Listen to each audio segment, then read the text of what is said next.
പ്രിയപ്പെട്ട സത്യരാജച്ചൻ, അധ്യക്ഷ പ്രസംഗം നിർവഹിച്ച പ്രിയപ്പെട്ട ജസ്റ്റിൻ അച്ഛൻ, വേദിയിൽ ഉപവിഷ്ടരായിരിക്കുന്ന വൈദിക ശ്രേഷ്ഠരെ, ഈ കൺവെൻഷന് എന്നെ ഔദ്യോഗികമായി നിങ്ങൾക്ക് വേണ്ടി ക്ഷണിച്ച പ്രിയപ്പെട്ട പോൾ രാജ് സാർ, മനോഹരമായ ഗാനങ്ങളാൽ നമ്മെ അനുഗ്രഹിക്കുന്ന ഗായക സംഘാംഗങ്ങൾ, ദൈവജനം, നമ്മളെല്ലാവരും ഒരു കസേരയിലിരിക്കുമ്പോൾ രണ്ട് കസേരയിലിരുന്ന് നമ്മളെ സന്തോഷിപ്പിക്കുന്ന വാദ്യോപകരണങ്ങൾ വായിക്കുന്ന പ്രിയപ്പെട്ട സഹോദരങ്ങൾ, എല്ലാവർക്കും ദൈവനാമത്തിൽ സ്നേഹവന്ദനം. കഴിഞ്ഞ വർഷവും കൺവെൻഷന് എന്നെ ക്ഷണിച്ചിരുന്നു. എന്നാൽ നിങ്ങളുടെ നല്ല കാലം കൊണ്ട് എനിക്ക് അതിന് വരാനായിട്ട് സാധിച്ചില്ല. എന്നാൽ ഈ പ്രാവശ്യം ദൈവം അങ്ങനെയല്ല നിങ്ങളെക്കുറിച്ച് വിചാരിക്കുന്നതെന്ന് ഇതിനുള്ളിൽ തന്നെ നിങ്ങൾക്ക് ബോധ്യപ്പെട്ട് കാണുമല്ലോ. 3 ദിവസം വചനം പ്രസംഗിക്കുക എന്നത് പ്രസംഗിക്കുന്ന എനിക്ക് വ്യക്തിപരമായി സന്തോഷമുള്ളൊരു കാര്യമാണ്. കാരണം 1 പിഴച്ച 3 ഞങ്ങളുടെ നാട്ടിൽ പറയും. ഒരു വിഷയം നമുക്കെടുത്താൽ അത് 3 ദിവസത്തേക്ക് തുടർച്ചയായി സംസാരിക്കാൻ കഴിയുമെന്നതാണ് 3 ദിവസങ്ങളിൽ പ്രസംഗിക്കാൻ കഴിയുന്നതിൻ്റെ ഒരു സന്തോഷം. നമ്മൾ 2 വാക്യങ്ങളാണ് ഈ 3 ദിവസത്തെ ധ്യാനത്തിനായി തിരഞ്ഞെടുത്തിരിക്കുന്നത്. ആ 2 വാക്യങ്ങളും വായിക്കാം. മത്തായിയുടെ സുവിശേഷം 26-ാമത്തെ അധ്യായം 24-ാമത്തെ വാക്യത്തിൻ്റെ അവസാന ഭാഗം. വിശുദ്ധ മത്തായി എഴുതിയ സുവിശേഷം 26-ാമത്തെ അധ്യായം 24-ാമത്തെ വാക്യത്തിൻ്റെ അവസാന ഭാഗം.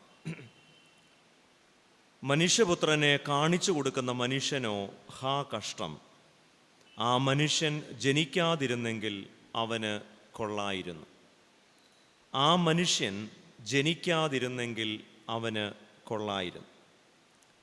യോഹന്നാൻ്റെ സുവിശേഷം 19-ാം അധ്യായം 5-ാമത്തെ വാക്യം. പീലാത്തോസ് അവരോട്, ആ മനുഷ്യൻ ഇതാ. പ്രാർത്ഥിക്കാം. ഞങ്ങളെ സ്നേഹിക്കുന്ന ദൈവമേ, സ്വർഗീയ നല്ല പിതാവേ, നീ ഞങ്ങളെ എല്ലാവരെയും മനുഷ്യരായി സൃഷ്ടിച്ചിരിക്കുന്നു. എന്നാൽ ജാതിയുടെയും മതത്തിൻ്റെയും സഭയുടെയും ഒക്കെ പേരിൽ ഞങ്ങളെല്ലാവരും അന്യോന്യം ചെറുതും വലുതുമായ കാരണങ്ങളുടെ പേരിൽ പിണങ്ങിയും കലഹിച്ചും ഇരിക്കുന്നു. രൂപത്തിലല്ലാതെ ഗുണത്തിൽ ഞങ്ങൾക്ക് മനുഷ്യരാകാൻ സാധിക്കുന്നില്ല. കർത്താവേ, ഞങ്ങളെ മനുഷ്യരാകാൻ സഹായിക്കണമേ. യേശുവിനെ പോലെ പൂർണ്ണ മനുഷ്യത്വത്തിൽ ജീവിപ്പാൻ ഞങ്ങൾക്ക് ഇടയാക്കണമേ. ഈ ദിവസങ്ങളിലെ ഞങ്ങളുടെ വചനധ്യാനം നിനക്ക് പ്രസാദകരവും ഞങ്ങൾക്ക് ഓരോരുത്തർക്കും അനുഗ്രഹകരവുമാകണമേ. യേശുവിൻ്റെ നാമത്തിൽ പ്രാർത്ഥിക്കുന്നത് കരുണയോടെ കേൾക്കണമേ. ആമേൻ. നമ്മൾ 2 വാക്യങ്ങളാണ് വായിച്ചത്. യേശു യൂദായെക്കുറിച്ച് പറഞ്ഞ ഒരു വാചകം, ഈ മനുഷ്യൻ ജനിക്കാതിരുന്നെങ്കിൽ എത്ര നന്നായിരുന്നു. I wish he were not born. 2-ാമത്തെ വാചകം യേശുവിനെക്കുറിച്ച് പറഞ്ഞ വാചകമാണ്. ആരോപണങ്ങളും കള്ളസാക്ഷികളുടെ മൊഴികളും ആരവാരവും ജനക്കൂട്ടം മുഴുവൻ എതിരാണ്. എന്നിട്ടും ഒന്നും മിണ്ടാതെ നിൽക്കുന്ന നിസ്സഹായനായ ഒരു 33.5 വയസ്സുകാരനെ ചൂണ്ടിക്കാട്ടി റോമൻ ഗവർണറായിരുന്ന ന്യായാധിപനായ പീലാത്തോസ് പറഞ്ഞു, ദേ നോക്ക്, ഇതാണ് മനുഷ്യൻ, ബിഹോൾഡ് ദ മാൻ. ഈ 2 വാക്യങ്ങളെ ചേർത്താണ് നമ്മൾ ഈ 3 ദിവസവും ധ്യാനം നടത്തുന്നത്. ഇന്ന് നമ്മൾ യൂദായെക്കുറിച്ച് യേശു പറഞ്ഞ വാക്കുകൾ നമുക്ക് ധ്യാനിക്കാം. തുടർന്നുള്ള ദിവസങ്ങളിൽ, നാളെയും മറ്റേനാളും, പീലാത്തോസ് യേശുവിനെക്കുറിച്ച് പറഞ്ഞ വാക്കുകളെക്കുറിച്ചും ധ്യാനിക്കാം. ഒരു മനുഷ്യന് മറ്റൊരാളെക്കുറിച്ച് പറയാൻ കഴിയുന്ന ഏറ്റവും കടുപ്പമുള്ള വാചകം ഏതാണ്?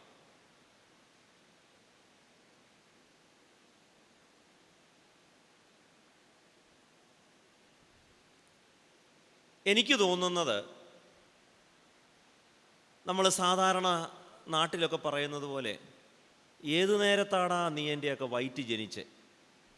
നമ്മുടെ കുഞ്ഞുങ്ങളുടെ ലീലാവിലാസവും അവരുടെ കസർത്തുകളും അഭ്യാസങ്ങളും ഒക്കെ കാണുമ്പോൾ ഒരു മകനോട് ഒരമ്മയ്ക്ക് പറയാൻ കഴിയുന്ന ഏറ്റവും കടുപ്പമുള്ളതും എന്നാൽ പാർലമെൻ്ററിയുമായ ഒരു, അതിലും അൺപാർലമെൻ്ററി ആയ വേറെ ഉണ്ട്, പക്ഷേ അത് 3 ദിവസം ഇവിടെ നിൽക്കേണ്ടത് കൊണ്ട് ഞാനത് പറയുന്നില്ല. എന്നാൽ പാർലമെൻ്ററി ആയ, കാനോനികമായ, കേട്ടാൽ അല്പബുദ്ധിയല്ല, നമ്മൾ ജ്ഞാനിയാണെന്ന് തോന്നുന്ന ഒരു പ്രയോഗം, ഏതു നേരത്താടാ നീ എൻ്റെ വയറ്റിൽ ജനിച്ചത്. ഇതിലും കടുപ്പമുള്ള ഒരു വാചകം പറയാനില്ല.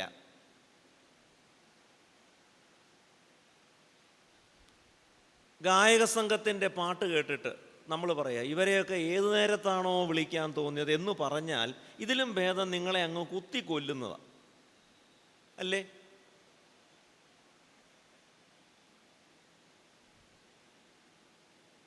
ഭാര്യ ഭർത്താവിനോട് പറയുക, ഏതു നേരത്താണോ നിങ്ങൾ എൻ്റെ മണ്ടയ്ക്ക് കയറിയത്.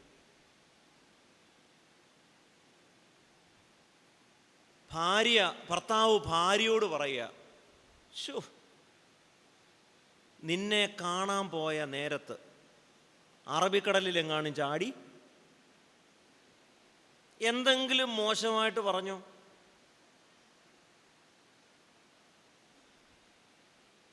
പണ്ട് ഞങ്ങളെ ഒരു സാറ് പഠിപ്പിച്ചു. അപ്പോൾ ഈ ഞങ്ങളൊക്കെ മണ്ടന്മാരായതുകൊണ്ട് ഒരു കാര്യം പല പ്രാവശ്യം പറയണം. ഈ ട്യൂട്ടോറിയൽ കോളേജിലൊക്കെ പഠിപ്പിക്കുന്നവർക്കറിയാം, 1947 സ്വാതന്ത്ര്യം കിട്ടി എന്നെങ്ങനെയാണ് ഈ ട്യൂട്ടോറിയൽ കോളേജിൽ ഉള്ളവരെ പഠിപ്പിക്കുന്നത്? അത് തിരിച്ചും മറിച്ചും പറയണം. അപ്പോൾ ഈ സാറ് പല പ്രാവശ്യം ഞങ്ങളെ പഠിപ്പിച്ചു. ഒരു രക്ഷയില്ല. എത്ര പറഞ്ഞിട്ട് ഞങ്ങളിൽ പലർക്കും ഈ സാറ് പറയുന്ന അങ്ങോട്ട് മനസ്സിലാവുന്നു. സാറിനങ്ങ് വലിയ സങ്കടം. സാറ് നേരെ ആ ജനലിൻ്റെ സൈഡിലോട്ട് നിന്ന് ആ ജനലിൻ്റെ കമ്പിയെ പിടിച്ച് പുറത്തോട്ട് നോക്കി കുറച്ചു നേരം മിണ്ടാതിരുന്നു. എന്നിട്ട് ഞങ്ങളെല്ലാവരും കേൾക്ക പറഞ്ഞു, വാഴ വെച്ചാൽ മതിയായിരുന്നു. വാഴ എന്തെങ്കിലും അതിൻ്റെ അകത്ത് അൺപാർലമെൻ്ററി ആയിട്ടുണ്ടോ? അതിൻ്റെ അകത്ത് എന്തെങ്കിലും ഒരു കേട്ടാൽ മോശമെന്ന് പറയുന്ന എന്തെങ്കിലും ഉണ്ടോ? 71 വർഷമായിട്ട് ഇവിടെ കൺവെൻഷൻ നടക്കുക. ദൈവം മോളിൽ നിന്ന് നോക്കും, വാഴ വെച്ചാൽ മതിയായിരുന്നു. എന്നാൽ യേശു ഈ വാഴയെക്കുറിച്ചൊന്നും അറിയാത്തതുകൊണ്ടായിരിക്കണം യേശു ഒരല്പം വ്യത്യാസപ്പെടുത്തി യൂദായെക്കുറിച്ച് പറയുക, ഇവനൊക്കെ ജനിക്കാതിരുന്നെങ്കിൽ എത്ര നന്നായിരുന്നു. 3.5 കൊല്ലം തൻ്റെ കൂടെ നടന്ന, നമ്മുടെ ഇന്നത്തെ അച്ഛന്മാരുടെ ഭാഷയിൽ പറഞ്ഞാൽ ഒറ്റ അധ്യാപകനേ ഉള്ളൂ ഈ സെമിനാരിയിൽ. അധ്യാപകനും പ്രിൻസിപ്പലും എല്ലാമായിട്ട് ആരാ? യേശുവാണ്. അപ്പോൾ യേശുവിൻ്റെ സെമിനാരിയിൽ 3.5 കൊല്ലം പഠിച്ച യൂദായെക്കുറിച്ച് യേശു പറയുക, ഇവനൊക്കെ ജനിക്കാതിരുന്നെങ്കിൽ എത്ര നന്നായിരുന്നു. I wish he were not born. എന്താണ് ഇങ്ങനെ ഒരു വാചകം തൻ്റെ ശിഷ്യനായ യൂദായെക്കുറിച്ച് യേശു പറയാനിടയായത്? സുവിശേഷങ്ങൾ നമ്മൾ ശ്രദ്ധാപൂർവം വായിക്കുമ്പോൾ കാര്യമായ തകരാറുകളൊന്നുമുള്ള ഒരാളായിട്ടല്ല നമ്മൾ യൂദായെ കാണുന്നത്. നമ്മുടെ ജസ്റ്റിൻ അച്ഛൻ്റെ ഭാഷയെ പറഞ്ഞാൽ ഒരു സമയത്തും ഈ പുള്ളി ഒരു അല്പബുദ്ധിയാണെന്ന് നമുക്ക് തോന്നുന്നില്ല. മറ്റ് ശിഷ്യന്മാരെ പോലെയല്ല, വളരെയധികം പക്വതയുള്ള, നമ്മുടെ ഇന്നത്തെ ഭാഷയിൽ പറഞ്ഞാൽ ഒരു മാന്യൻ. ഈ മാന്യൻ എന്ന വാക്കിൻ്റെ അർത്ഥമൊക്കെ മാറി. നമ്മുടെ അയ്യപ്പ ബൈജു വന്ന് ടി വിയിൽ വന്നതിന് ശേഷം ഒരു മാന്യൻ എന്നുള്ളതൊരു നല്ല വാക്കായിരുന്നു. പക്ഷെ ഇപ്പോൾ അത് ഒരാളെ ട്രോളുന്നത് പോലെ, ഒരു മാന്യൻ വന്നിരിക്കുന്നു. നമുക്കതിൻ്റെ നല്ല അർത്ഥത്തിൽ എടുത്താൽ യൂദായെ നമുക്ക് മിസ്റ്റർ ക്ലീൻ എന്ന് വിളിക്കാം. ഒരു കുറവും ഒരു ന്യൂനതയും യൂദായെക്കുറിച്ച് പറയാൻ നമുക്ക് വേദപുസ്തകത്തിൽ സൂചനകളൊന്നും കാണുന്നില്ല. എപ്പം വരെ 30 വെള്ളിക്കാശിന് യേശുവിനെ ഒറ്റിക്കൊടുക്കുന്നത് വരെയുള്ള യൂദായുടെ ജീവിതം മിസ്റ്റർ ക്ലീനാണ്, ഒരു കുഴപ്പമില്ല. ചില ഉദാഹരണങ്ങൾ പറഞ്ഞാൽ, യോഹന്നാൻ്റെ സുവിശേഷം 13-ാം അധ്യായത്തിൽ നമ്മൾ ഈ യൂദായെക്കുറിച്ച് കാണുന്ന ഒരു സൂചന, ഈ പണസഞ്ചിയുടെ ചുമതല എന്ന് പറയുന്നത് യൂദായിക്കാണ്. ഈ 12 ശിഷ്യന്മാരെ തിരഞ്ഞെടുത്തിട്ട് ഇതിൻ്റെ അകത്ത് അക്കൗണ്ടൻസി പഠിച്ചത് ആര് മാത്രമേ ഉള്ളൂ? നമ്മുടെ ഇന്നത്തെ ഭാഷയെ പറഞ്ഞാൽ പുള്ളിക്ക് GST അറിയാം, പുള്ളിക്ക് TDS അറിയാം. ഇങ്ങനെ ഒരു കണക്ക് സംബന്ധിച്ച എല്ലാ നിയമങ്ങളും ഒക്കെ അറിയാവുന്നത് കൊണ്ടാണോ, അതോ കണക്ക് കൂട്ടാൻ അറിയാവുന്നത് കൊണ്ടാണോ, അതോ വിശ്വസിക്കാൻ കൊള്ളാവുന്ന ആളായതുകൊണ്ടാണോ എന്നൊന്നും അറിയില്ല. ഏതായാലും 12 പേരുടെ കൂട്ടത്തിൽ ഇപ്പം നിങ്ങൾ പള്ളിയിൽ ഒരാളെ ട്രസ്റ്റി ആയിട്ട് തിരഞ്ഞെടുക്കും. 4, 3 എത്രയെന്ന് ചോദിച്ചാൽ അറിയാത്തവനെ ട്രസ്റ്റി ആയിട്ട് എടുക്കാൻ പറ്റുമോ? എടുക്കത്തില്ല. കാരണം എന്താണ്? പൈസയെക്കുറിച്ചും എണ്ണത്തെക്കുറിച്ചും കണക്കിനെ സംബന്ധിച്ചും ഒരു ധാരണയുള്ള ആളായിരിക്കണം. അതുകൊണ്ട് നമുക്ക് അനുമാനിക്കാവുന്ന ഒരു കാര്യം, യൂദാ ഒരു പ്രാപ്തിയുള്ള വളരെ എഫിഷ്യൻ്റായ ഒരു മനുഷ്യനാണ്. രണ്ടാമത് നമ്മൾ യൂദായെക്കുറിച്ച് കാണുന്നത്, ഈ യൂദാ പത്രോസിനെ പോലെ ഒന്നുമല്ല. ഒരിക്കലും എടുത്തു ചാടി സംസാരിക്കില്ല. അപ്പോൾ ഒന്ന്, നമ്മൾ യൂദായെക്കുറിച്ച് പറയുന്നത്, Judas was an efficient person, നല്ല കാര്യപ്രാപ്തിയുള്ള ഒരു മനുഷ്യൻ. രണ്ടാമത്, he is not outspoken like Peter. പത്രോസിനെ പോലെ എടുത്തു ചാടി സംസാരിക്കുന്നയാളല്ല. പല സന്ദർഭങ്ങളിലും പല ചോദ്യങ്ങൾ ചോദിക്കുമ്പോഴും യൂദാ വളരെ സംയമനത്തോടാണ്. നമുക്ക് പത്രോസിനെ കുറിച്ച് അറിയാം. ഗദസമന തോട്ടത്തിൽ യേശുവിനെ പിടിക്കാനായി റോമൻ പട്ടാളക്കാർ വരുമ്പോൾ തൻ്റെ കയ്യിൽ കരുതിയിരുന്ന വാൾ ഊരി അവിടെ ഇരുന്ന, അല്ലെങ്കിൽ റോമാക്കാരുടെ കൂടെ വന്ന ഒരു സേവകൻ്റെ ചെവി അറത്ത് പുള്ളി എനിക്ക് തോന്നുന്നത് പുള്ളി ഈ കടത്തനാടൻ കളരിയിൽ എന്തോ പഠിച്ചെന്ന് യൂദായുടെ കയ്യിൽ എപ്പോഴെങ്കിലും വാളുള്ളതായി നമ്മൾ കണ്ടിട്ടുണ്ടോ? പുള്ളിയുടെ ഇതൊന്നുമില്ല. പുള്ളി ഭയങ്കര മാന്യന്. യേശു പറഞ്ഞു, ഞാൻ മരിക്കും. അപ്പോൾ പത്രോസ് പറയുന്നുണ്ട്, നിന്റെ കൂടെ ഞാൻ വരാം. വേറൊരു സന്ദർഭത്തിൽ പറയുന്നുണ്ട്, പത്രോസേ, നീ എന്നെ 3 വട്ടം തള്ളിപ്പറയും, ഞാനോ? ഞാനാണെന്ന് നിനക്കറിയോ? എന്തൊക്കെയായിരുന്നു മലപ്പുറം കത്തി, നാടൻ ബോംബ്. ഒരു വെങ്കൊച്ച് വന്നപ്പോൾ തള്ളിപ്പറയും. എടുത്തുചാട്ടമില്ല, ആവേശമില്ല, കയ്യിൽ വാളില്ല, ഒന്നുമില്ല. നമ്മുടെ ഭാഷയിൽ പറഞ്ഞാൽ ഒരു മാന്യൻ, നല്ല മച്വറായ ഒരു മനുഷ്യൻ. യൂദ തോമസിനെ പോലല്ല. തോമസിനാണെങ്കിലോ ഡൗട്ടോട് ഡൗട്ട്. പുള്ളിയുടെ ഡൗട്ട് തീർന്നിട്ട് ഒരു കാര്യം നടക്കത്തില്ല. എന്തു പറഞ്ഞാലും തോമാച്ചന് സംശയം. എൻ്റെ വിചാരം, നമ്മൾ ഈ തോമസ് അപ്പോസ്തലൻ്റെ പിൻഗാമികളായതുകൊണ്ടാവണം നമുക്കും ഇച്ചിരി എന്തുണ്ട്, സംശയമുണ്ട്. അത് ഭാര്യയുടെ കാര്യത്തിലാണെന്നുള്ളതേ ഉള്ളൂ, അല്ലെ ഭർത്താവിൻ്റെ കാര്യത്തിലാണെന്നുള്ളതേ ഉള്ളൂ. സംശയം നമുക്കുമുണ്ട്. തോമസ് അപ്പോസ്തലനോട് പറഞ്ഞു, യേശു ഉയർത്തെഴുന്നേറ്റ്. എൻ്റെ ഡാഷ് വിശ്വസിക്കും, ഞാൻ വിശ്വസിക്കത്തൊന്നില്ല. ഞാൻ വിശ്വസിക്കണമെങ്കിൽ എന്തു ചെയ്യണം? എനിക്ക് മുറിവ് കാണണം. മുറിവ് കണ്ടാൽ പോരാ, ടെസ്റ്റ് ചെയ്യണം. പുള്ളി ആരാണെന്ന് അറിയണം, യേശു ആണെന്ന് ഉറപ്പാക്കണം. അപ്പോൾ ഒരു തരം അവിശ്വാസമുള്ളയാളാണ് യൂദ എന്ന് പറയാം. അപ്പോൾ നമ്മൾ യൂദായെക്കുറിച്ച് പറഞ്ഞത് നല്ല കാര്യപ്രാപ്തിയുള്ള മനുഷ്യൻ, വെരി വെരി എഫിഷ്യൻറ്റ്.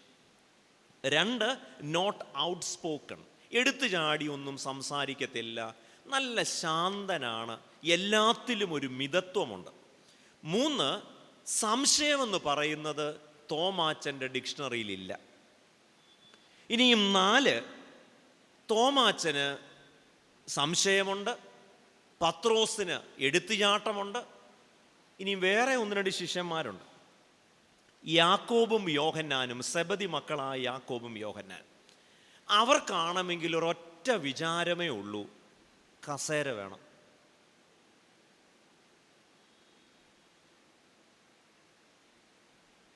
ഇവരെക്കുറിച്ചല്ല പറഞ്ഞു.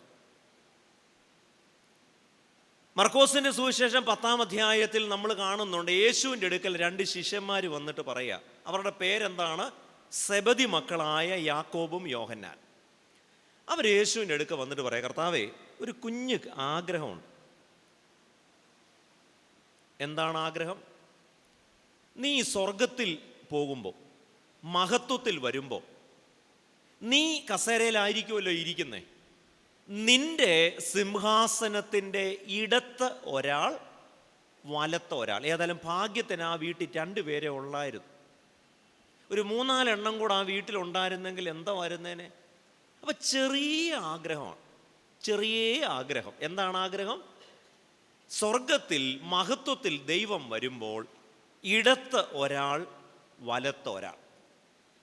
പക്ഷേ ഈ അപ്പോസ്തലന്മാരുടെ ആഗ്രഹം ശ്രദ്ധിക്കുമ്പോൾ നമുക്ക് അവരത്ര മോശക്കാരൊന്നുമല്ല. കാരണം യഹൂദന്മാരുടെ വിശ്വാസം അനുസരിച്ച് വലതുഭാഗമാണ് നല്ലത്, വലതുവശം. ഇപ്പം നിങ്ങളെ പള്ളിയിൽ അച്ഛന്മാർ അനുഗ്രഹിക്കുമ്പോൾ ഏത് കൈയാണ് പൊക്കുന്നേ? ഏതെങ്കിലും ഒരു അച്ഛൻ്റെ കൈ സ്കൂട്ടറിൽ നിന്ന് വീണ് ഒടിഞ്ഞെന്ന് വിചാരിക്കുക, അച്ഛൻ നിങ്ങളെ അനുഗ്രഹിക്കുമോ? പിന്നെ ആകെ ബാക്കിയുള്ളത് ഏത് കയ്യേ ഉള്ളൂ? ഇടത്തെ കയ്യാ. അത് പൊക്കി അനുഗ്രഹിക്കുമോ? എന്തു ചെയ്യും? അച്ഛൻ അനുഗ്രഹിച്ചില്ലേലും കുഴപ്പമില്ല, അത് പൊക്കണ്ട.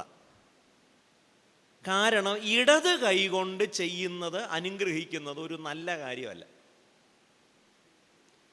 ഈ ഇവിടെ ഇരിക്കുന്ന ഗായക സംഘക്കാരും സഹോദരിമാരും ഒക്കെ, നിങ്ങൾ കല്യാണം കഴിച്ചു വന്നപ്പോൾ ഏത് കാലെടുത്ത് വെക്കണമെന്നാണ് പറഞ്ഞു?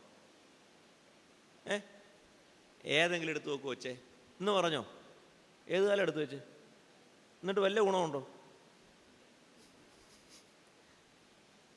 ഇന്നും ഈ 2025-ലും ദൈവം ഈ 2 കാലും സൃഷ്ടിച്ചിട്ടുണ്ടെങ്കിലും, ഇത് 2ഉം ദൈവമാണ് സൃഷ്ടിച്ചതെങ്കിലും, ഒരു വീട്ടിലോട്ട് കയറുമ്പം, കല്യാണം കഴിച്ച് കയറുമ്പം ഏത് കാലെടുത്ത് വെക്കണം?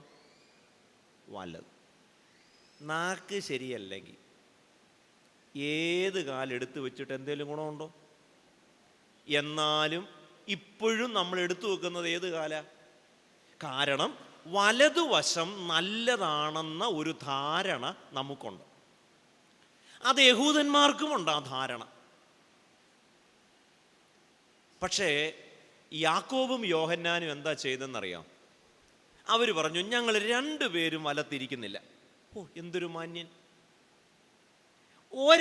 ഞങ്ങളിൽ രണ്ടുപേരിൽ ഒരാൾ ഇടത്തിരിക്കണം, ഒരാൾ വലത്തിരിക്കണം.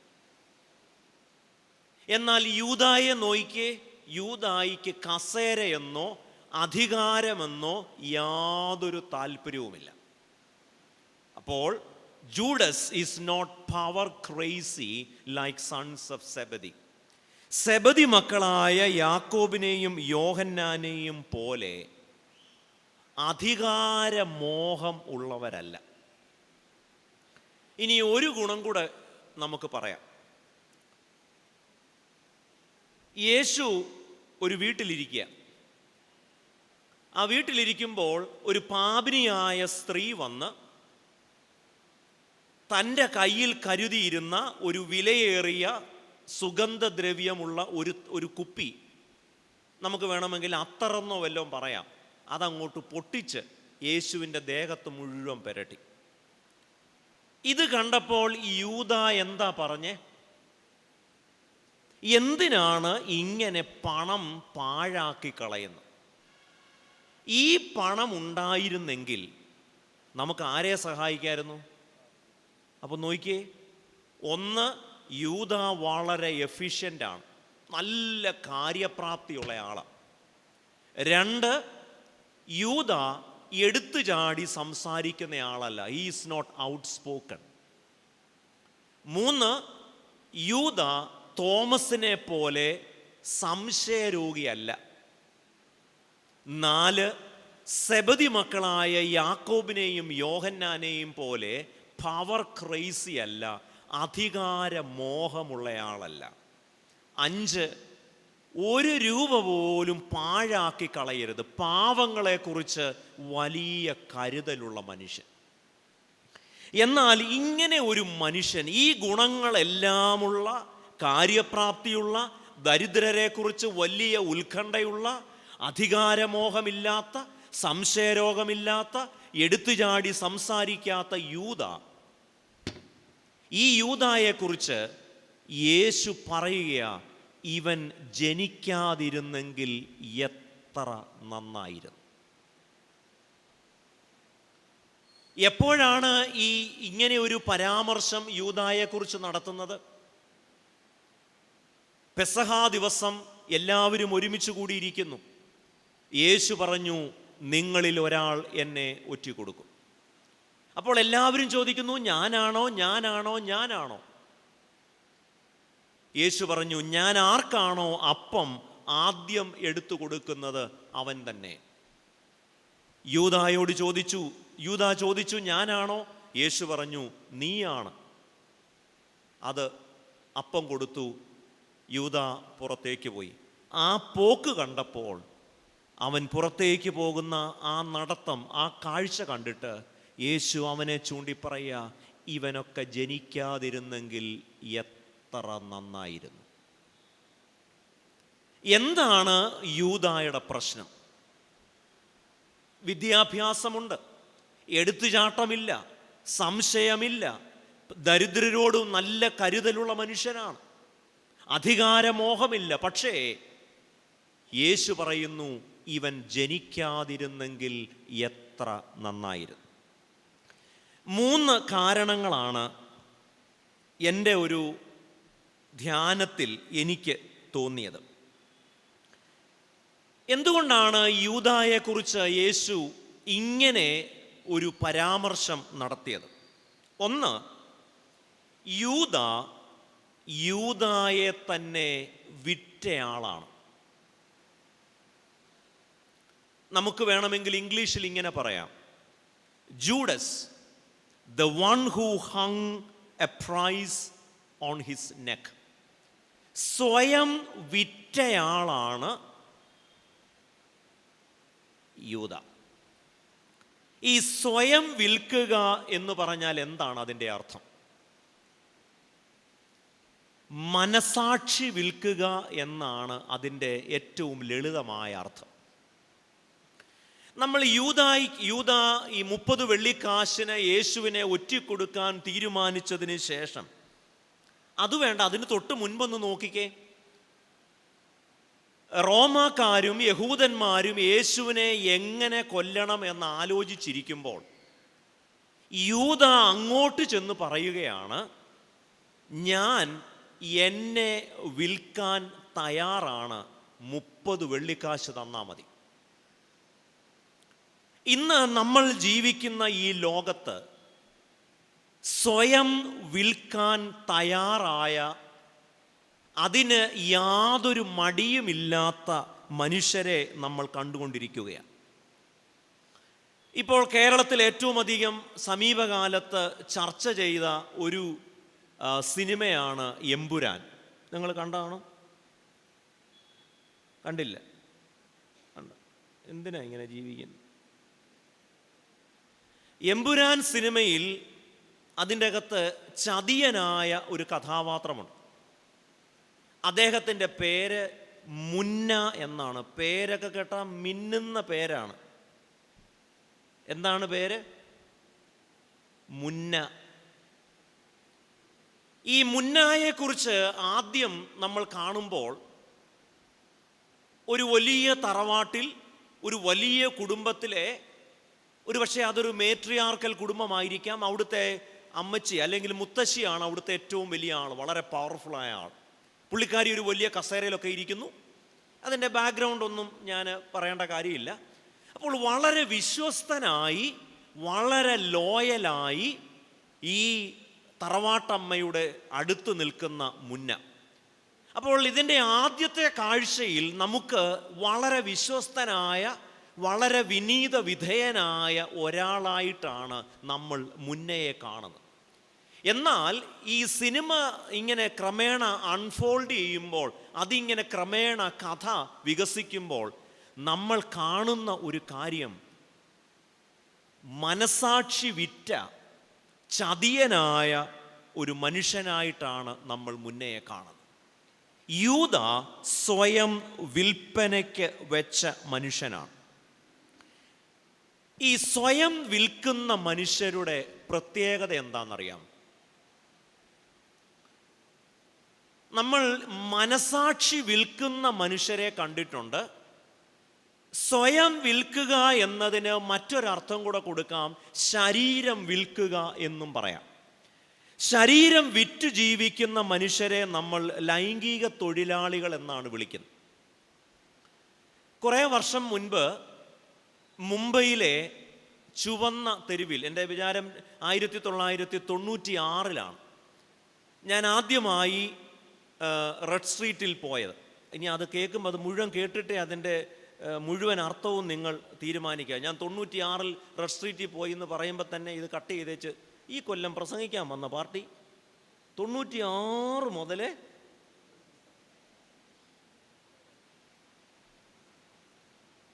അന്ന് മർത്തോമാ സഭയ്ക്ക് അവിടെ ഒരു പ്രോജക്റ്റ് ഉണ്ട്, നവജീവൻ പ്രോജക്റ്റ് എന്ന് പറയും. ഇവിടെയൊക്കെയുള്ള സ്ത്രീകളെയും പെൺകുട്ടികളെയും പുനരധിവസിപ്പിക്കുന്ന ഒരു ശുശ്രൂഷ. അപ്പോൾ അവിടെ അന്ന് പ്രവർത്തിച്ചിരുന്നത് അന്നത്തെ കസ്റ്റംസിൽ ഉണ്ടായിരുന്ന ആൻസൺ എന്ന ഒരു ചെറുപ്പക്കാരനാണ്. ഈ ആൻസൻ്റെ കൂടെയാണ് ഞങ്ങൾ ഈ റെഡ് സ്ട്രീറ്റിൽ പല സ്ഥലങ്ങളിലൊക്കെ പോയത്. അപ്പോൾ വളരെ അപകടം പിടിച്ച ഒരു സ്ഥലമാണ്. ഈ പ്രദേശത്ത് പരിചയമില്ലാത്ത, അല്ലെങ്കിൽ അവിടെ വരുന്ന ആളുകളിൽ ആർക്കെങ്കിലും സംശയം തോന്നിയാൽ ജീവൻ തന്നെ പ്രശ്നമാണ്. കാരണം നമ്മെ എല്ലാ സ്ഥലത്തു നിന്നും ശ്രദ്ധിക്കുന്ന ആളുകളുണ്ട്. ഇതൊരു വലിയ മാഫിയയാണ് ഈ കച്ചവടം നിയന്ത്രിക്കുന്നത്. ഒരു 6-7 പേരുടെ അടുക്കൽ സംസാരിക്കാനായിട്ട് സാധിച്ചു. അതിൽ ഒരു കോട്ടയംകാരിയുമുണ്ട്. അപ്പോൾ അറിയാവുന്ന ഹിന്ദിയൊക്കെ വെച്ചിട്ട് മേ ഹൂം, മേ ഹാ, ഹൂ, മേ വരുമ്പോൾ ഹൂം, തോ വരുമ്പോൾ ഹോ എന്നൊക്കെ വെച്ചിട്ട് അറിയാവുന്ന ഹിന്ദിയൊക്കെ വെച്ചിട്ട് ഇവരോടൊക്കെ സംസാരിച്ചു. സഭകളിലുണ്ട്, നമ്മുടെയൊക്കെ ഭരണ സംവിധാനങ്ങളിലുണ്ട്. ആരെ ചതിക്കാനും ആരെ കാലുവാരാനും ഒരു മടിയുമില്ല. സ്വയം വിൽക്കാൻ തയ്യാറുള്ള മനുഷ്യർ. ഞാൻ ഇങ്ങനെ ഒരു വാചകം യൂദായെക്കുറിച്ച് വായിച്ചിട്ടുണ്ട്. Judas followed Jesus with his feet and not with his heart. Yuda യേശുവിനെ അനുഗമിച്ചത് കാലുകൊണ്ടാണ്, ഹൃദയം കൊണ്ടല്ല. നമുക്ക് ഹൃദയം കൊണ്ടും യേശുവിനെ അനുഗമിക്കാം, കാലുകൊണ്ടും യേശുവിനെ അനുഗമിക്കാം. Judas followed Jesus with his feet and not with his heart.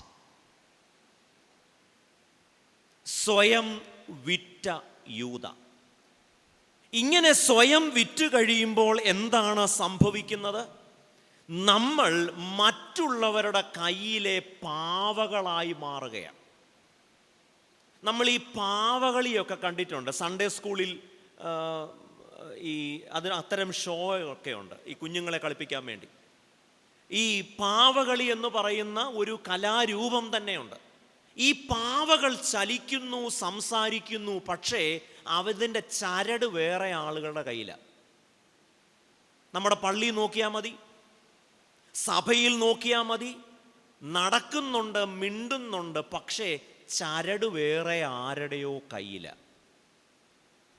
അതുകൊണ്ട് ആരാണ് മനസാക്ഷി വിറ്റ മനുഷ്യർ? സ്വന്തം ജീവിതത്തിൻ്റെ നിയന്ത്രണം, സ്വന്തം ചിന്താശേഷി, ദൈവം നൽകിയിരിക്കുന്ന ആലോചനാശേഷിയൊക്കെ പണയം വെച്ച് വിറ്റ് മറ്റുള്ളവരുടെ കയ്യിലെ പാവകളായി ജീവിക്കുന്ന മനുഷ്യർ.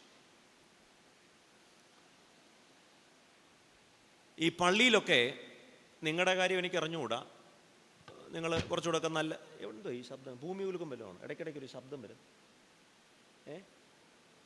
ഭൂമി ഉലുങ്ങൊന്നും അല്ലല്ലോ. ആണേ എനിക്ക് ആദ്യം പോകണം അതിനാ. പണ്ട് ഞങ്ങളുടെ സെമിനാരിയിൽ ഈ സെമിനാരി അന്ന് കേരളത്തിൽ ചില സ്ഥലത്തൊക്കെ ഇങ്ങനെ ഭൂകമ്പം ഉണ്ടെന്നൊക്കെ പത്രത്തിൽ വന്നു. അപ്പോൾ ഏറ്റവും മുമ്പിലിരുന്നൊരു, അപ്പോൾ അതിൻ്റെ ട്രമറൊക്കെ ഉണ്ട്, ഈ ചെറിയ കുലുക്കമൊക്കെ ഉണ്ട്. അപ്പോൾ രാവിലെ ചാപ്പലിൽ ഇരുന്നപ്പം ചെറിയതായിട്ടൊരു കുലുക്കം വന്നു. അപ്പോൾ പുള്ളി എന്ത് ചെയ്തു, സെമിനാരിയുടെ ജനലിൽ കൂടെ എടുത്ത് ചാടി. കാരണം ഇവിടെ ഇരിക്കുന്നവ മുഴുവൻ ഇത് വീണ് മരിച്ചാലും മാർത്തോമാ സഭയിൽ അച്ഛനില്ലാതെ വരരുത്. പുള്ളി എടുത്ത് ചാടി അവസാനം പുള്ളിയുടെ കാലൊടിഞ്ഞു. പള്ളിക്കകത്തിരിക്കുന്നവർ, ഈ ചാപ്പലിൽ ഇരുന്നവരെല്ലാം സുഖമായി എന്ന് കേട്ടിട്ടുണ്ട്. എന്ന് പറഞ്ഞാൽ ഇടയ്ക്കിടയ്ക്കൊരു ശബ്ദമൊക്കെ കേൾക്കും. അപ്പോൾ ഈ പള്ളികളിലൊക്കെ ഈ ഇലക്ഷൻ വരും. മിക്കവാറും തലേദിവസം തന്നെ ഗ്രൂപ്പ് കൂടി തീരുമാനമെടുക്കും. അപ്പോൾ ഒരു ദിവസം ഞാൻ പള്ളിയിൽ ഈ പൊതുയോഗത്തിന് പ്രാർത്ഥിച്ചില്ല. എന്തിനാ പ്രാർത്ഥിക്കുന്നത്? എല്ലാം തീരുമാനിച്ച് വെച്ചിരിക്കുകയല്ലേ, ഇനി എന്തിനാ പ്രാർത്ഥിക്കുന്നത്? അപ്പോൾ എന്നോട് പള്ളിയിൽ എന്നാ അച്ഛാ പ്രാർത്ഥിക്കുക? ഞാൻ ചോദിച്ചു എന്തിനാ പ്രാർത്ഥിക്കുന്നത്? സാർ ഇന്നലെ ഗ്രൂപ്പ് കൂടി എല്ലാം തീരുമാനിച്ചതല്ലേ, ഇനിയിപ്പോൾ ഞാൻ പ്രാർത്ഥിച്ചാൽ സാറ് തീരുമാനം മാറ്റൂ. അപ്പോൾ ഒരു പള്ളിയിൽ ഒരാൾ എഴുന്നേറ്റു, ഇലക്ഷൻ നടക്കുക. പുള്ളിയെ ഒരാളുടെ പേര് പറയാനായിട്ടെല്ലാം ഏർപ്പാടാക്കിയത്. പുള്ളി എഴുന്നേറ്റ് നിന്ന് പേരങ്ങ് മറന്നുപോയി, ഇങ്ങനെ നിൽക്കുക കുറച്ചു നേരമായിട്ട്. ഞാൻ ചോദിച്ചു എന്നാ സാറേ? പേര് മറന്നുപോയി. ആ പ്രാവശ്യം ആ പുള്ളിക്ക്, കാരണം പുള്ളിയെയാണ് ഏർപ്പാടാക്കിയിരുന്നത്. ഇങ്ങനെ എല്ലായിടത്തും ഉണ്ട്. അത് മഹാ ഇടവകയിലും ഉണ്ട്, അത്ര മഹത്തായ അല്ലാത്ത ഇടവകയിലും. കാരണം നമ്മളിൽ പലരും പലരുടെയും കയ്യിലെ പാവയാണ്. ആർക്കോ വേണ്ടി ശബ്ദിക്കുകയാണ്. യൂദ ആരുടെയോ കയ്യിലെ പാവയാണ്. അത്തരം മനുഷ്യരെ യേശു കാണുകയാണെങ്കിൽ പറയും, ഇവനൊക്കെ ജനിക്കാതിരുന്നെങ്കിൽ എത്ര നന്നായിരുന്നു. ദൈവം നമുക്കെല്ലാം ഒരാലോചനാ ശക്തിയും ബുദ്ധിശക്തിയും ഒക്കെ തന്നിട്ടുണ്ട്. പക്ഷേ യൂദായെ നോക്കിയേ, സ്വന്തം മനസാക്ഷി വിറ്റ മനുഷ്യനാണ്. ഈ മനസാക്ഷി എന്ന് പറയുന്നത് എനിക്ക് തോന്നിയിട്ടുണ്ട് ഈ ബൾബ് പോലെ. ഇപ്പം ഇവിടെ പല ബൾബുണ്ട്. ഇപ്പോഴത്തെ ബൾബുകൾക്കൊന്നും അങ്ങനെ ഫിലമെൻ്റ് ഒന്നുമില്ല. എന്നാൽ ഇപ്പം ഇതിനകത്തൊന്നും അതില്ല.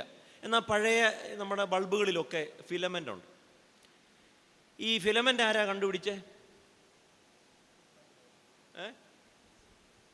അമ്മച്ചി എന്ന് പറഞ്ഞ് മുട്ടായി വാങ്ങിച്ചേരാ പറ. എഡിസൺ. കൊള്ളാമല്ലോ. ടീച്ചർ വല്ലതും ആണോ? കൊള്ളാം, മിടുക്കി. ടീച്ചർ പറയുന്നു എഡിസൺ ആണെന്ന് പറഞ്ഞു. തെറ്റാണെങ്കിൽ ആരാ അതിൻ്റെ ഉത്തരവ്? അപ്പം ഈ ബൾബിനൊരു ഫിലമെൻ്റ് ഉണ്ട്. ഈ ഫിലമെൻ്റ് അടിച്ചു പോയാൽ എന്തു പറ്റും? കത്തത്തില്ല. നിങ്ങൾ ഇടുക്കിയിൽ നിന്ന് കറണ്ട് കൊണ്ടുവന്നാലും കായംകുളം താപനിലയത്തിൽ നിന്ന് കറണ്ട് കൊണ്ടുവന്നാലും സോളാർ വെച്ചാലും കാരണം എന്താ? ഐറ്റം അടിച്ചുപോയി. നിങ്ങൾ ബ്രദർ ജോർജ് ഫിലിപ്പിനെ കൊണ്ടുവന്നാലും മോത്തിവർക്കിയെ കൊണ്ടുവന്നാലും ഇവിടെ എങ്ങുമില്ലാന്ന് ജർമ്മനിയിൽ നിന്ന് വിനോദച്ചനെ ഇറക്കുമതി ചെയ്താലും മറ്റേ ഐറ്റം അടിച്ചു പോയ. അതുകൊണ്ട് പ്രസംഗിക്കുന്നത് ആരാണെന്നുള്ളതിൽ ഒരു കാര്യവുമില്ല. എവിടെ നിന്ന് പ്രസംഗിക്കാൻ ആളെ കൊണ്ടുവന്നാലും ഐറ്റം അടിച്ചുപോയി. കേട്ടോ അച്ഛൻ? അടിച്ചുപോയോ? ശരിയല്ലേ ഞാനീ പറഞ്ഞത്? ഇനിയും പോട്ടെ, സോളാർ പോരാ, നമുക്കങ്ങ് കായംകുളത്തുനിന്ന് ഇറക്കാം. ഒരു കാര്യവുമില്ല. കാരണം പ്രശ്നം ഇലക്ട്രിസിറ്റിയുടെ അല്ല, ഐറ്റം അടിച്ചുപോയി. അതുകൊണ്ട് നമുക്ക് രക്ഷപ്പെടാൻ കഴിയാത്തത് വചനത്തിൻ്റെ കുഴപ്പമല്ല, വചനത്തിൻ്റെ ശക്തിയില്ലായ്മയല്ല, വചനത്തിന് പ്രവർത്തിക്കാൻ കഴിയാത്തതല്ല, വചനം പ്രസംഗിക്കുന്നവർക്ക് പ്രസംഗിക്കാൻ അറിയാത്തത് കൊണ്ടുമല്ല. ഫിലമെൻ്റ് അടിച്ചുപോയി. അടുത്ത ചോദ്യം അങ്ങോട്ട് വരുന്നുണ്ട് കേട്ടോ.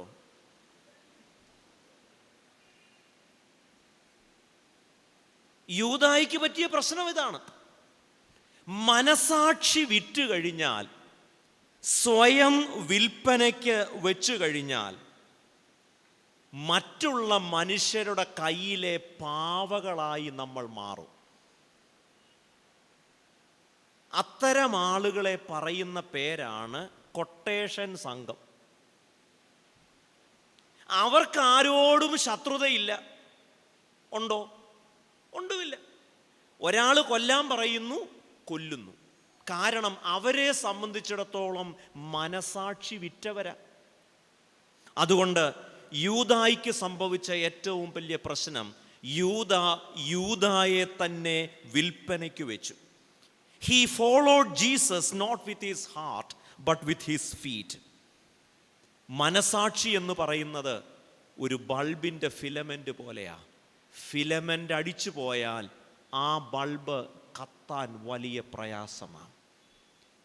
പരിശുദ്ധാത്മാവിനെ കുറിച്ച് യോഹന്നാൻ്റെ സുവിശേഷം പറയുന്നത് എന്താ?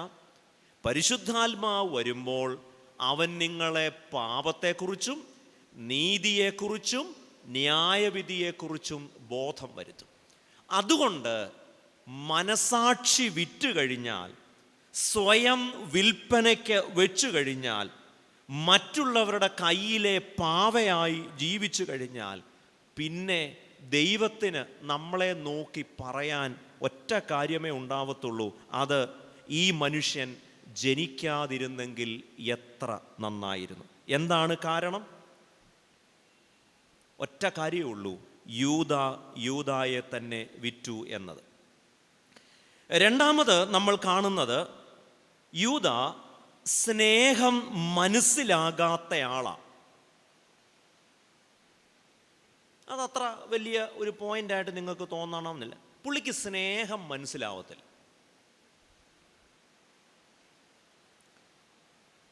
ഈ നമ്മളിങ്ങോട്ട് വരുന്ന സമയത്തോ അല്ലെങ്കിൽ എവിടെയെങ്കിലും യാത്ര ചെയ്യുമ്പോൾ റോഡിലൊക്കെ കന്യാകുമാരിയെന്നോ അല്ലെങ്കിൽ തിരുവല്ലമെന്നോ അല്ലെങ്കിൽ ബാലരാമപുരമെന്നോ അല്ലെങ്കിൽ കാഞ്ഞിരകുളമെന്നൊക്കെ എഴുതി വയ്ക്കും.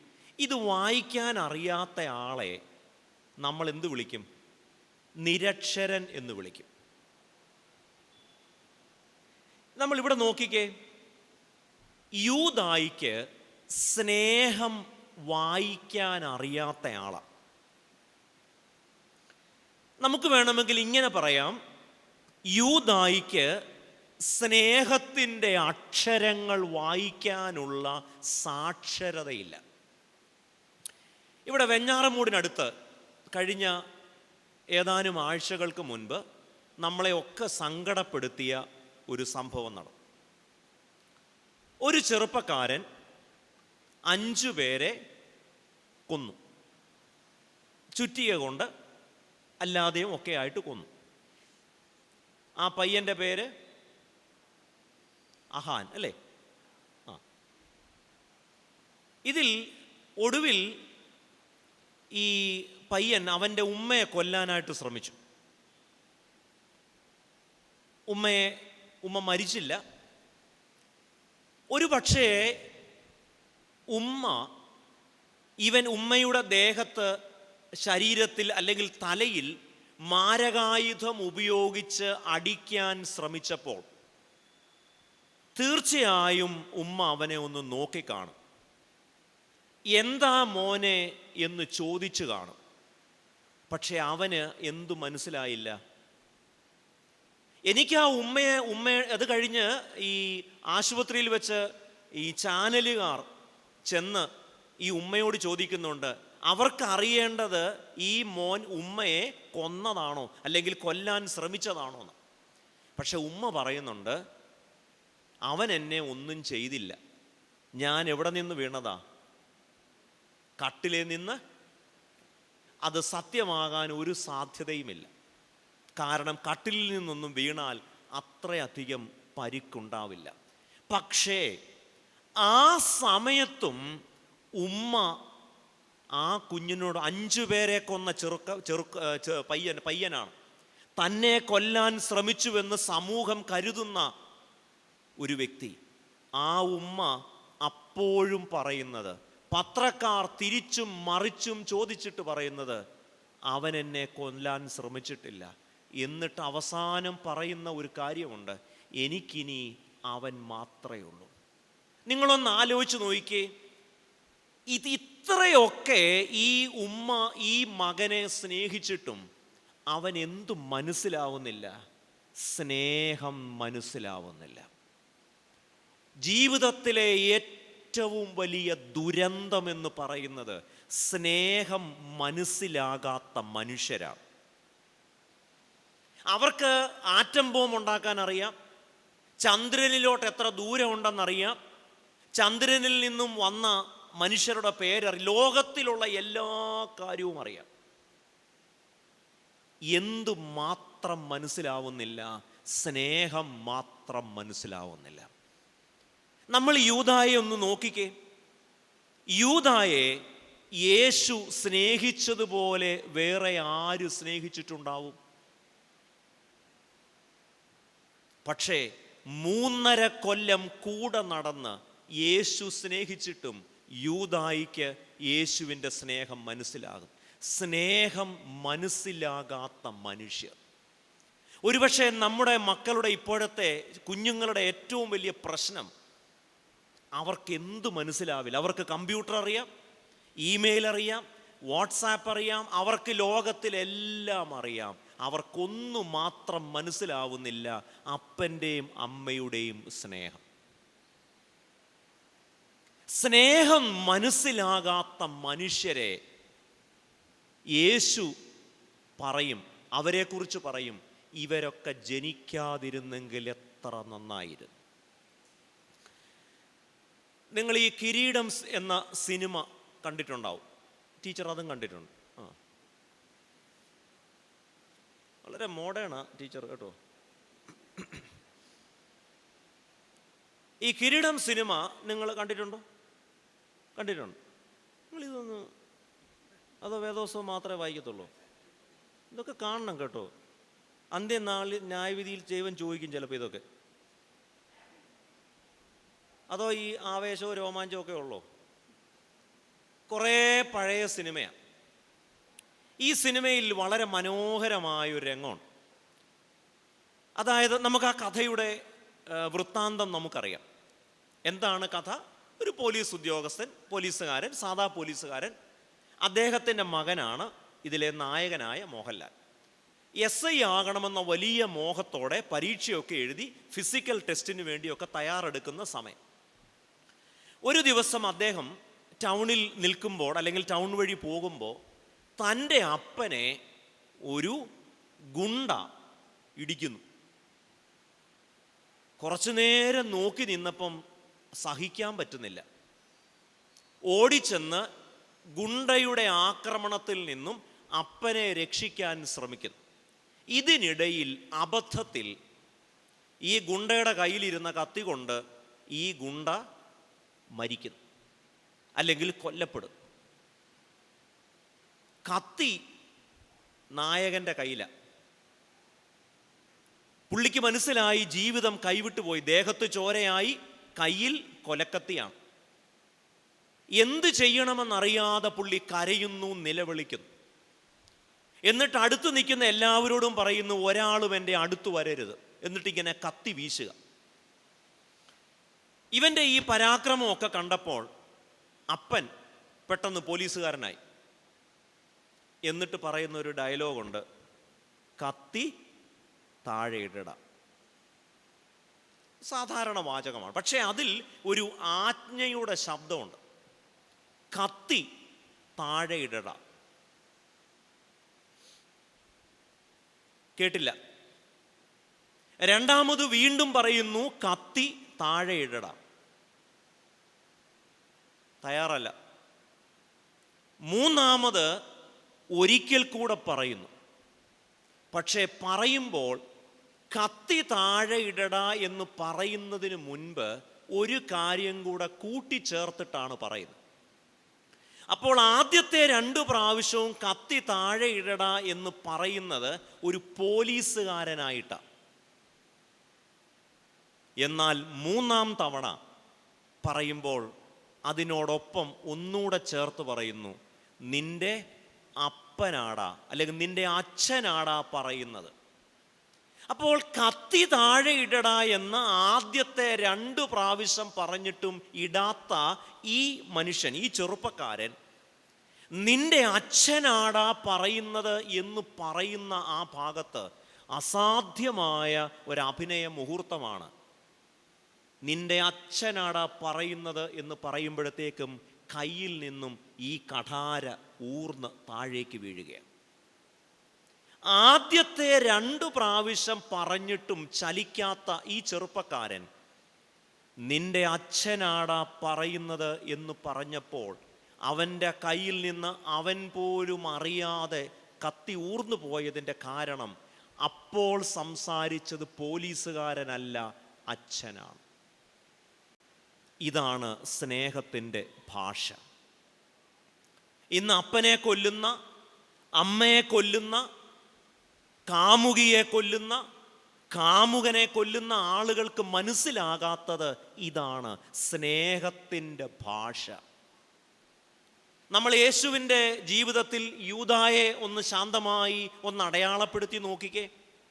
3.5 കൊല്ലം യേശുവിൻ്റെ കൂടെ യൂദാ നടന്നു, ഒരു കുലുക്കവുമില്ല. പെസഹായുടെ തലേ രാത്രി യൂദായുടെ കാല് യേശു കഴുകുന്നുണ്ട്. നാളെ ഒറ്റിക്കൊടുക്കാൻ പോകുന്നവനാണ്. ഒറ്റിക്കൊടുക്കാനുള്ള എല്ലാ ഏർപ്പാടും ചെയ്തിട്ട് വന്നിരിക്കുന്നവനാ. അവൻ്റെ ഉള്ളിൽ ഒരല്പം സ്നേഹം ബാക്കിയുണ്ടായിരുന്നെങ്കിൽ, അവന് സ്നേഹത്തിൻ്റെ ഭാഷ മനസ്സിലാകുമായിരുന്നു എങ്കിൽ, ഗുരുവും കർത്താവുമായി യേശു കാല് കഴുകിയപ്പോൾ അവൻ്റെ ഉള്ള ഒന്ന് പിടഞ്ഞേനെ. ഒരു കുലുക്കവുമില്ല. യൂദാ യേശുവിനോട് ചോദിക്കുന്നുണ്ട്, ഞാനാണോ നിന്നെ ഒറ്റിക്കൊടുക്കുന്നത്? അപ്പോൾ യേശു പറയുന്നു, നീ തന്നെ. എന്നിട്ടും യൂദായിക്ക് യാതൊരു കുലുക്കവുമില്ല. ഗെദസമന തോട്ടത്തിൽ ഇരിക്കുമ്പോൾ യൂദാ റോമൻ പട്ടാളക്കാരുമായി വരുമ്പോൾ എങ്ങനെയാണ് യേശു യൂദായെ അഭിസംബോധന ചെയ്യുന്നത്? സ്നേഹിത എന്ന് വിളിച്ചിട്ടാണ്.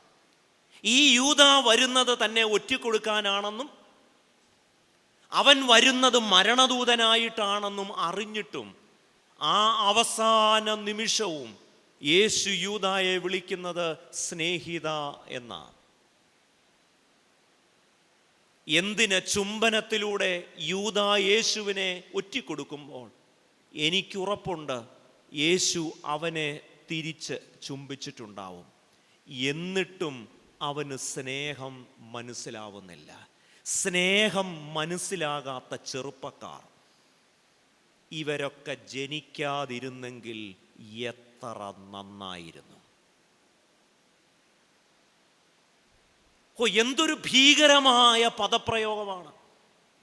മനസാക്ഷി വിറ്റു ജീവിക്കുന്നവർ, സ്വയം വിൽപ്പനയ്ക്ക് വെച്ചവർ, മറ്റുള്ളവരുടെ കയ്യിലെ പാവയായി ജീവിക്കുന്നവർ, ഹൃദയം കൊണ്ട് യേശുവിനെ അനുഗമിക്കേണ്ടതിന് പകരം കാലുകൊണ്ട് യേശുവിനെ അനുഗമിക്കുന്നവർ, അവരെ നോക്കി യേശു പറയുന്നു, ഇവനൊക്കെ ജനിക്കാതിരുന്നെങ്കിൽ എത്ര നന്നായിരുന്നു. 2, സ്നേഹം മനസ്സിലാകാത്ത മനുഷ്യർ.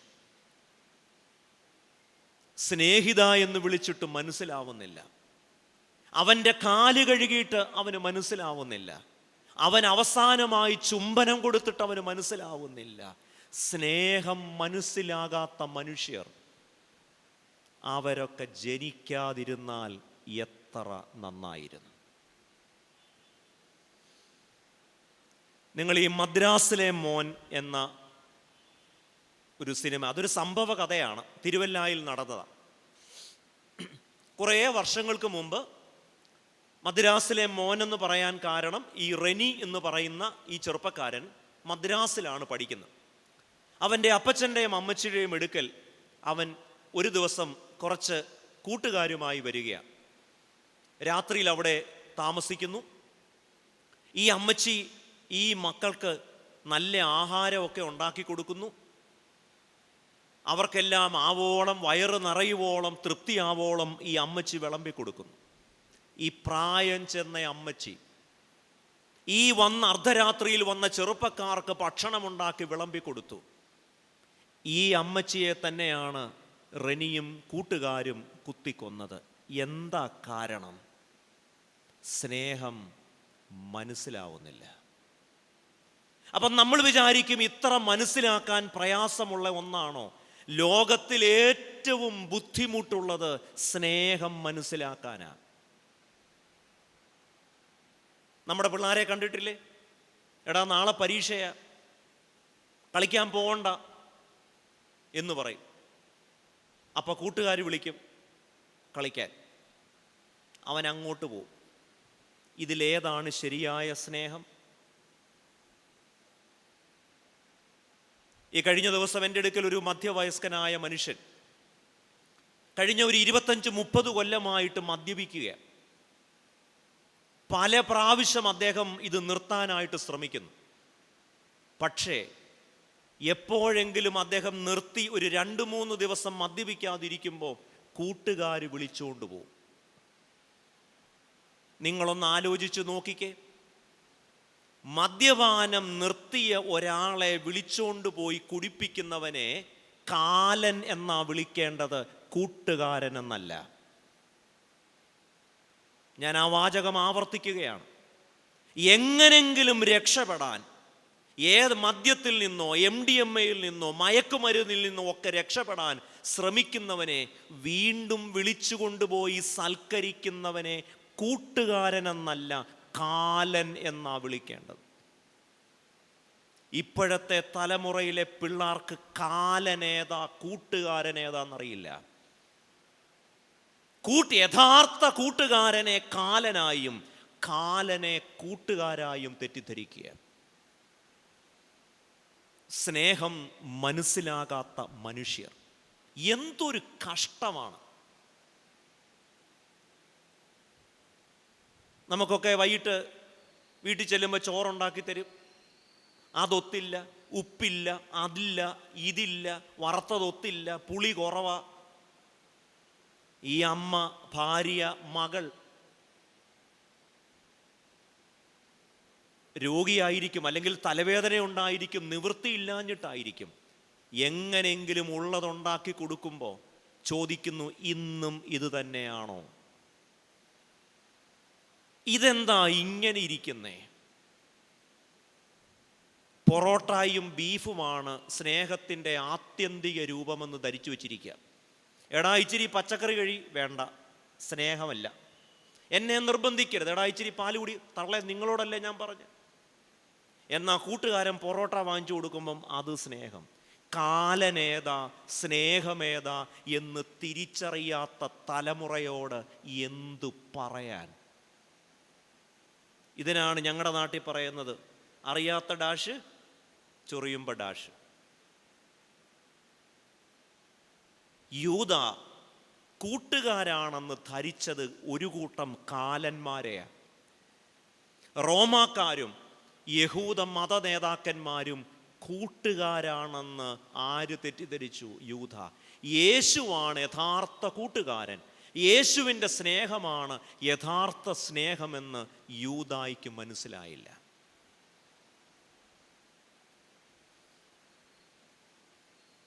ഈ അവധി ഗൾഫിൽ നിന്നുമൊക്കെ അവധിക്കൊക്കെ നാട്ടിൽ വരുന്ന പിള്ളേരുണ്ട്.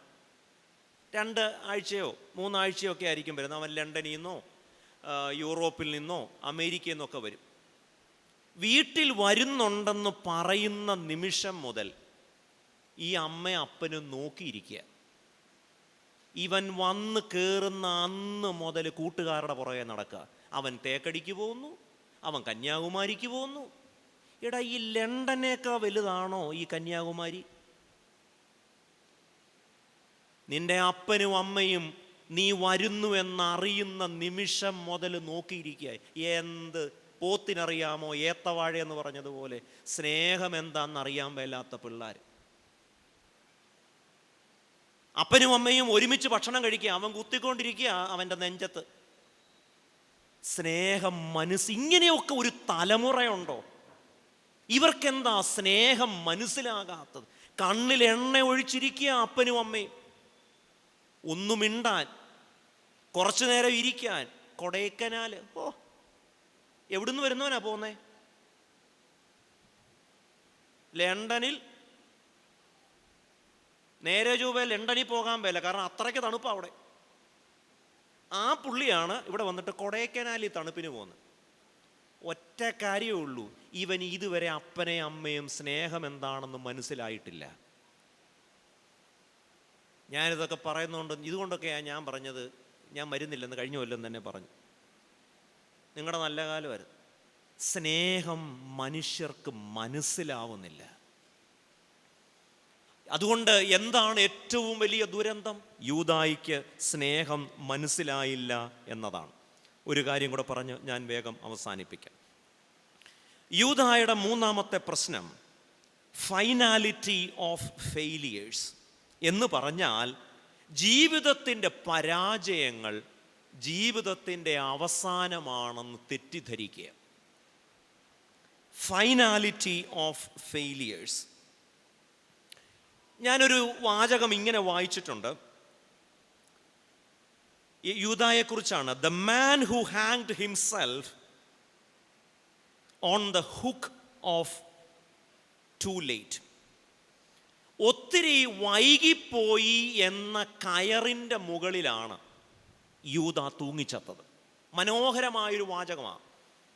Judas hung himself on the hook of it's too late. ഒത്തിരി വൈകിപ്പോയി, ഒത്തിരി താമസിച്ചു പോയി എന്ന് ചിന്തിച്ചതാണ് യൂദായുടെ ജീവിതത്തിൻ്റെ ഒരു വലിയ പ്രശ്നം. നമ്മളിൽ പലരും അങ്ങനെയാണ്, താമസിച്ചു പോയി, വൈകിപ്പോയി. എന്നാൽ യൂദായുടെ ജീവിതത്തിലൂടെ നാം ഓർക്കേണ്ട ഏറ്റവും വലിയ കാര്യം, ദൈവത്തിന് രക്ഷിക്കാൻ കഴിയാത്തവണ്ണം നമ്മളാരും വൈകിപ്പോയിട്ടില്ല. ഞാൻ ആ വാചകം ഒന്നുകൂടെ പറയാം.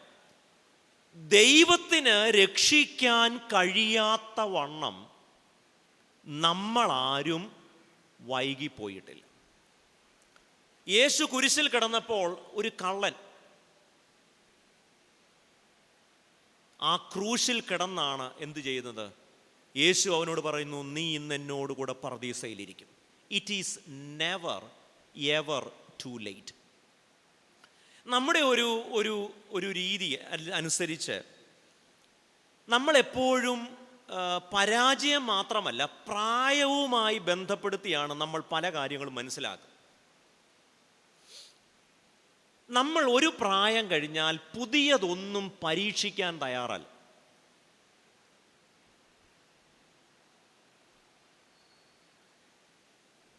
ഇനി എന്നാച്ചാ, കല്യാണം കഴിച്ചുകൊണ്ട് വന്നപ്പോൾ മീൻകറി ഉണ്ടാക്കാൻ അറിയാവുന്ന അതേ മീൻ തന്നെ, എന്നാൽ യൂട്യൂബിലൊന്ന് നോക്കി എന്തെങ്കിലും ഒന്ന് പുതിയതുണ്ടാക്കാം, ഉണ്ടയാക്കും. ഇനി എന്നാ പഠിക്കാന്?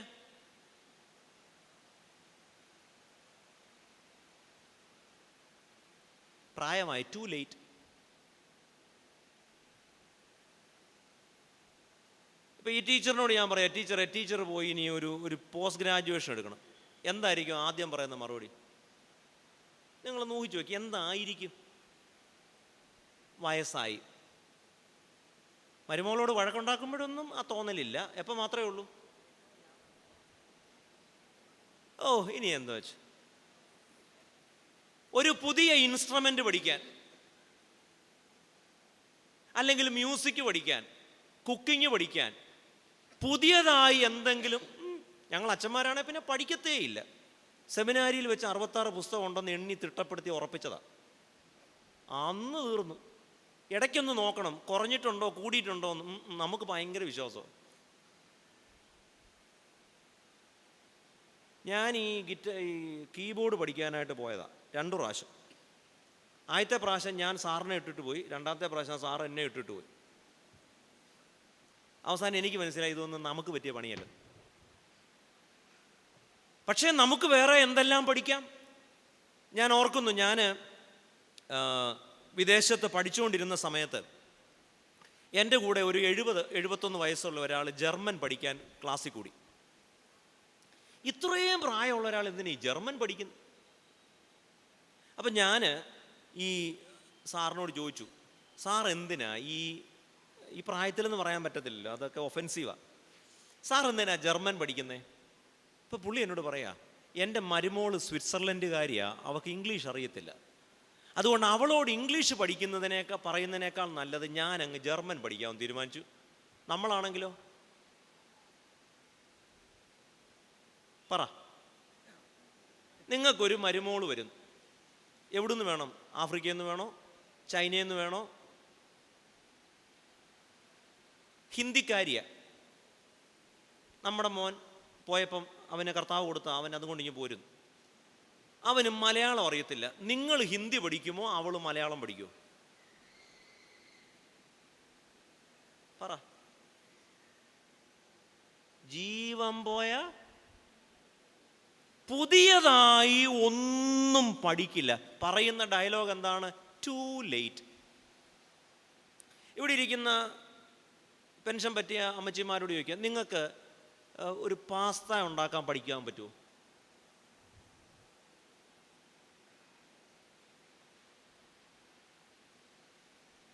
പാസ്ത.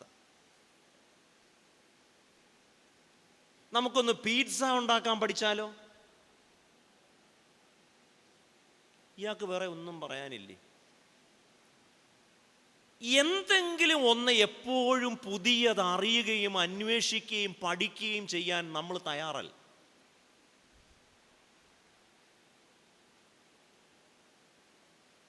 To late. യൂദ പറയുന്നു, ഇനി രക്ഷപ്പെടാൻ പറ്റത്തില്ല, യേശുവിനെ ഒറ്റിക്കൊടുത്തു, തീർന്നു. To late. നമ്മളെല്ലാവരും തൂങ്ങുന്നില്ലെന്നുള്ളതേ ഉള്ളൂ, കഴുത്തെവിടെ വെച്ചിട്ടുണ്ട്. അതുകൊണ്ട് നമ്മൾ നമ്മളുടെ ജീവിതത്തെ ഒന്നും ചെയ്യാതെ വൈകിപ്പോയി എന്ന് പറഞ്ഞ് അവസാനിപ്പിക്കുന്നത് ഒരർത്ഥത്തിൽ നമ്മൾ നമ്മളെ തന്നെ കൊല്ലുന്നതിന് തുല്യമാണ്. ഇപ്പം ഇവിടെ കൊയറുകാരൊക്കെ ഉണ്ടല്ലോ, ഇവരാരെങ്കിലും എന്നാൽ ഇനിയും കുറച്ച് ഹിന്ദുസ്ഥാനി പഠിക്കാം.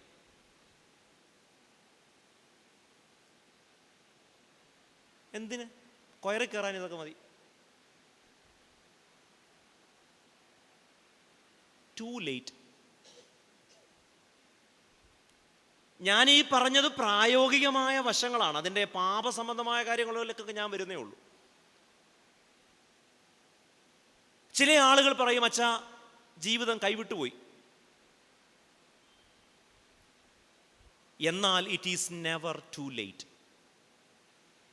ഞാൻ മദ്രാസിലെ മോൻ്റെ കാര്യം പറഞ്ഞത് ഓർക്കുന്നുണ്ടല്ലോ. ശരിയാണ്, ഒരു തെറ്റുപറ്റി, ഒരാളെ കൊന്നു. അത് മയക്കുമരുന്നിൻ്റെ ഒരു സ്വാധീനത്തിൽ സംഭവിച്ചാണ്. തെറ്റുപറ്റിപ്പോയി. പക്ഷേ അവിടെ വെച്ച്, ജയിലിൽ വെച്ച് ഈ റെനി ഒരു തീരുമാനമെടുക്കുന്നു. പറ്റിയത് പറ്റി. അദ്ദേഹം ജയിലിൽ കഴിയുന്ന കുഞ്ഞുങ്ങളെ, അവർക്ക് താമസ സ്ഥലവും അവരെ പഠിപ്പിക്കാനുമൊക്കെയായി ബാംഗ്ലൂർ കേന്ദ്രീകരിച്ച് ഒരു ചെഷയർ ഹോം തുടങ്ങി. It is never too late. ഒന്നും വൈകിയിട്ടില്ല, ഒന്നും താമസിച്ചിട്ടില്ല. നിങ്ങൾക്ക് ഇനിയും ആരംഭിക്കാം. എന്നാൽ യൂദായെ സംബന്ധിച്ചിടത്തോളം, യൂദായുടെ മനസ്സിലുള്ള വലിയ ചിന്ത, യൂദാ ഇങ്ങനെ ചിന്തിച്ചു കാണും, he thought his sin is stronger than God's grace. ദൈവത്തിൻ്റെ കൃപയേക്കാൾ വലിയതല്ല നമ്മുടെ പാപം. ആ വാചകം ഞാൻ ഒന്നുകൂടെ പറയാം. ഞാൻ ആദ്യം പറഞ്ഞ വാചകം ഓർക്കുന്നുണ്ടോ? ദൈവത്തിന് വീണ്ടെടുക്കാൻ കഴിയാത്തിടത്തോളം നമ്മളാരും വൈകിയിട്ടില്ല. 2, our sin is not greater than God's grace. ദൈവത്തിൻ്റെ കൃപയേക്കാൾ വലിയതല്ല എൻ്റെ പാപം. ഒരുപക്ഷെ ഞാൻ കൊന്നിട്ടുണ്ടാവാം, ഒരുപക്ഷെ ഞാൻ മറ്റു മനുഷ്യരെ നശിപ്പിക്കുന്ന കാര്യങ്ങളിൽ ഏർപ്പെട്ടിട്ടുണ്ടാവാം. ഒരു പാപവും ദൈവത്തിൻ്റെ കൃപയേക്കാൾ വലിയതല്ല. പക്ഷേ ഇത് യൂദായ്ക്ക് മനസ്സിലാവുന്നില്ല. യൂദാ 2 തരത്തിലാണ് തൻ്റെ പാപത്തിന് പരിഹാരം കണ്ടെത്താൻ ശ്രമിക്കുന്നത്. 1, വാങ്ങിച്ച കാശ് തിരിച്ചു കൊടുക്കുക. 2, ജീവിതം അവസാനിപ്പിക്കുക. എന്നാൽ പത്രോസിനെ നോക്കിക്കേ. പത്രോസും യേശുവിനെ തള്ളിപ്പറഞ്ഞു. പക്ഷേ യേശു ഒരു നോട്ടം പത്രോസിനെ നോക്കിക്കാണും. എൻ്റെ ഉറപ്പായ വിചാരം, ഒരു പക്ഷേ യേശുവിന് നോക്കാൻ കഴിയുന്ന പരിസരത്തിൽ യേശുവിൻ്റെ നോട്ടമെത്തുന്ന എവിടെയെങ്കിലും യൂദായുണ്ടായിരുന്നെങ്കിൽ യൂദാ യേശുവിനെയും യേശു യൂദായെയും നോക്കിയേനെ. പക്ഷേ അതിനവന് സമയമില്ല. അവൻ കരുതി ഇറ്റ് ഈസ് ടു ലേറ്റ്. ഇനി യേശുവിനെ നോക്കിയിട്ട് എന്താ കാര്യം? പക്ഷേ പത്രോസിന് മനസ്സിലായി it is never too late. Pathros യേശുവിനെ നോക്കി. ആ നോട്ടത്തിലാണ് അവന് ജീവനുണ്ടായത്. മനോഹരമായൊരു പാട്ടുണ്ടല്ലോ, ജീവനുണ്ടാം ഏക നോട്ടത്താൽ. എന്നെ കേൾക്കുന്ന പ്രിയപ്പെട്ടവരെ, God's love has no expiry date. നമ്മൾ ഈ ലോകത്തിൽ വാങ്ങിക്കുന്ന എല്ലാ സാധനത്തിനും എക്സ്പയറി ഡേറ്റ് ഉണ്ട്. പക്ഷേ ദൈവത്തിൻ്റെ സ്നേഹത്തിന് മാത്രം എക്സ്പയറി ഡേറ്റ് ഇല്ല. നിങ്ങൾ ജീവിതത്തിൻ്റെ ഏതവസ്ഥയിലായിക്കൊള്ളട്ടെ, ജീവിതത്തിൽ ഇനി ഒരിക്കലും തിരിച്ചു വരാനാകാത്ത തരത്തിൽ വലിയ കുറ്റങ്ങൾ നിങ്ങൾ ചെയ്തു വന്നിരിക്കട്ടെ, എപ്പോഴും ഓർക്കേണ്ട ഒരു കാര്യം, നിങ്ങളേത് പാപം ചെയ്താലും ദൈവത്തിൻ്റെ കൃപയേക്കാൾ വലുതല്ല നിങ്ങളുടെ ഒരു പാപവും. നിങ്ങളെ വീണ്ടെടുക്കാൻ കഴിയാത്ത തരത്തിൽ നിങ്ങളുടെ പാപത്തേക്കാൾ ചെറുതല്ല ദൈവത്തിൻ്റെ കൃപ. ദൈവത്തിൻ്റെ കൃപയ്ക്ക് യാതൊരു എക്സ്പയറി ഡേറ്റുമില്ല. God's love has no expiry date. എന്നെ കേൾക്കുന്ന പ്രിയപ്പെട്ടവരെ, നമ്മെ നോക്കി നമ്മുടെ മക്കൾ, നമ്മുടെ മാതാപിതാക്കൾ, നമ്മുടെ കുഞ്ഞുങ്ങൾ, സഹോദരങ്ങൾ ഒക്കെ പറഞ്ഞിട്ടുണ്ടാവും, ഈ മനുഷ്യൻ ജനിക്കാതിരുന്നെങ്കിൽ എത്ര നന്നായിരുന്നു. ശാന്തമായിട്ടൊന്ന് ആലോചിച്ച് നോക്കിക്കേ. ഒരുപക്ഷെ ഇവിടെ ഇരിക്കുന്നവരിൽ കുഞ്ഞുങ്ങൾ പറയുമായിരിക്കും, ദൈവമേ, ഇപ്പോഴുള്ളവരല്ലായിരുന്നു എൻ്റെ മാതാപിതാക്കൾ. I wish they were not my parents.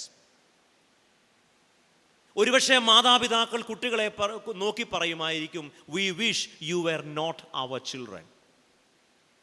ഭാര്യ ഭർത്താവിനെ നോക്കി പറയുമായിരിക്കും, I really wish you were not my husband. ഭർത്താവ് ഭാര്യയെ നോക്കി പറയും, I wish you were not my wife.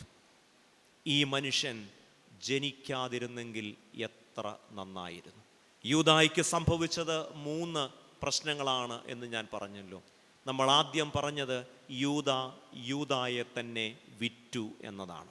2, യൂദായ്ക്ക് സ്നേഹത്തിൻ്റെ ഭാഷ മനസ്സിലാകുന്നില്ല. 3, തോൽവിയാണ് ജീവിതത്തിൻ്റെ അവസാനമെന്ന് യൂദാ കരുതി. എന്നാൽ ഇതിൻ്റെ നേരെ ഫ്ലിപ്പ് സൈഡാണ് നമ്മൾ പത്രോസിൽ കാണുന്നത്. പത്രോസിന് തെറ്റുപറ്റി. ജീവിതത്തിൽ ഒരിക്കലും ചെയ്യാൻ പാടില്ലാത്തത് പത്രോസ് ചെയ്തു. പക്ഷേ വൈകിപ്പോയി എന്ന് ചിന്തിക്കുന്നതിന് പകരം യേശുവിനെ നോക്കി, യേശു അവനെയും നോക്കി. അവരുടെ കണ്ണുകൾ ഇടഞ്ഞു. ജീവനുണ്ടാം ഏകനോട്ടത്താൽ.